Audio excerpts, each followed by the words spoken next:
Thailand reported 287 new COVID cases, of which 278 are within the community. No new deaths and 166 released from quarantine after recovery within the same period. 51 of the new cases were in Samut Sakhon, 31 in the capital and 9 in Samut Prakan, a province now added to the serious red zone listing with applicable clampdowns similar to those in our own province of Chonburi. The government has approved plans that go some way to reduce the effect of COVID financially on the general population, with the promise of 3,500 baht for this and next month for self-employed Thais without incomes and a reduction in power and water costs for those using the basic minimum.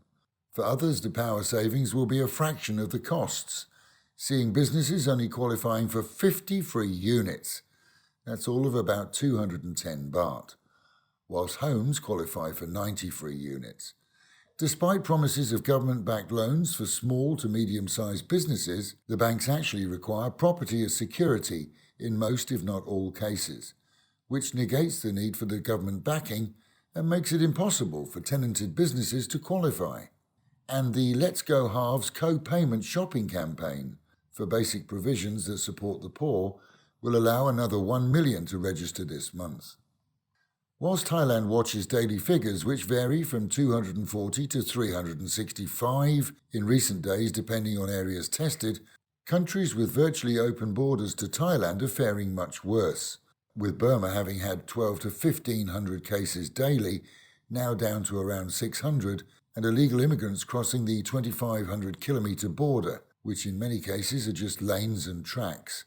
The new elephant in the room, though, is without doubt Malaysia, which borders Thailand's deep south. There, a nationwide state of emergency is in effect as they see 3,000 cases daily in a population half the size of Thailand. Word is that border crossings are being ramped up, and the use of drones, now in effect along the Burmese borderline, will be mirrored in the south too. Meanwhile at home, and after a recent COVID spike in the Sriracha area, numbers remain at a constant low level. No room for complacency though, as restrictions on business and travel will remain in place until the province decides that real numbers warrant them being reduced. As it is, the city's in a stall. Travel within the province is no problem and supplies obviously reach stores with ease. However, alcohol remains unavailable in pubs, clubs and restaurants, and there's no visitor count from outside the province to support business either.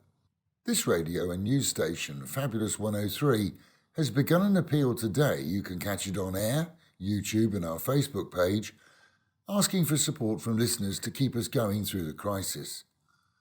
With savings and funds depleted and minimal advertising, your help, however big or small, will ensure our survival. No dancing girls on offer, I'm afraid, so we aren't asking you to buy us a drink, just a little help with the cost of keeping us fabulous through the crisis. And with the reminder, mitts, masks and meters. Wash your hands, wear a mask and keep social distancing. And the Met Office promising another cold night ahead.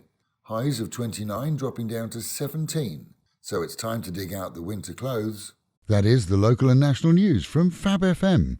For videos and of course to keep up with Fabulous Pattaya, visit alwayspattaya.com.